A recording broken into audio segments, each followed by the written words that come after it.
மக்கள் அனைவருக்கும் வணக்கம். மக்கள் முதல்வர் திரு விஜய் அவர்களுக்கும் வணக்கம். காவல்துறை அதிகாரிகள் நண்பர்கள் அனைவருக்கும் வணக்கம். இந்த பதிவு எதுக்குன்னு பார்த்தீங்கன்னா, இந்த கோயம்புத்தூர் 10 வயது சிறுமி பாலியல் வன்புணர்வு செய்து கொலை செய்யப்பட்டுள்ளார் என்ற செய்தி. இந்த கேஸ் சம்பந்தமாக சில விஷயங்களை நான் சொல்லணும்னு நினைக்கிறேன். என்னென்னு கேட்டிங்கன்னா, குற்றவாளியை பிடிச்சிட்டோம். அந்த குற்றவாளிக்கு கடுமையான தண்டனை வாங்கி கொடுக்க போகிறாங்க மாண்புமிகு முதலமைச்சர் அவர்கள். அதில் எந்த சந்தேகமே கிடையாது. காவல்துறை செயல்பாடுகள் வண்டர்ஃபுல், அதுலேயும் எந்த சந்தேகமே கிடையாது. இதில் முக்கியமான ஒரு சின்ன ஒரு ஹிண்ட் கொடுக்கணும்னு நினைக்கிறேன். என்னன்னு கேட்டிங்கன்னா, இந்த குற்றங்களை செய்யக்கூடிய அந்த குற்றவாளியை நீங்கள் ஒரு அதிகபட்ச தண்டனையாக தூக்கு தண்டனை இல்லை ஏதோ ஒரு கடுமையான தண்டனை விதிக்க போகிறோம்.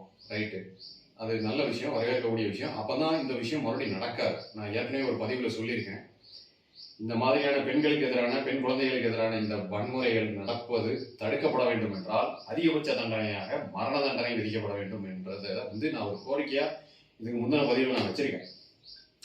அதுக்கு முன்னாடி ஒரு சின்ன விஷயம் நான் சொல்லணும்னு ஆசைப்படுறேன். என்னன்னு கேட்டிங்கன்னா, காவல்துறையில ஒரு முக்கியமான ஒரு விஷயம் ஒன்று இருக்குது. என்னன்னா, குற்றவாளிகள்கிட்ட உண்மை கண்டறிதல் சோதனைன்னு ஒரு ப்ராசஸ் ஒன்று இருக்கு.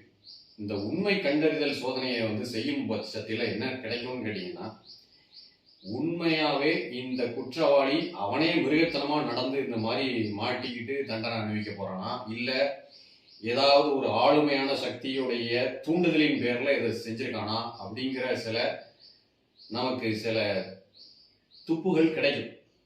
ஸோ உண்மை கண்டறிதல் சோதனையை கண்டிப்பாக அதுக்கு சில சட்டத்தில் சில வழிமுறைகள் இருக்குது, சில பெர்மிஷன்ஸ் எல்லாம் வாங்கணும்னு நினைக்கிறேன். எனக்கு கிளியராக தெரியல, அது காவல்துறை நண்பர்களுக்கு தெரியும்.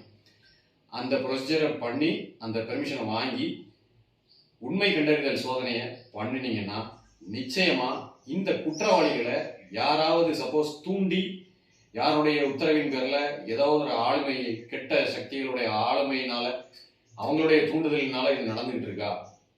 ஏன்னா அடிக்கடி இப்போ நடக்குதுன்னு சொல்லி என்னுடைய நண்பர்கள் வட்டாரத்தில் கேள்விப்பட்டு இருக்கேன். ஸோ இந்த உண்மை கண்டறிதல் சோதனையை செய்தால் நிச்சயமாக தூண்டிவிட்டவர்கள் யார் என்பது தெரிய வரும் என்பது என்னுடைய தனிப்பட்ட ஒரு கருத்து.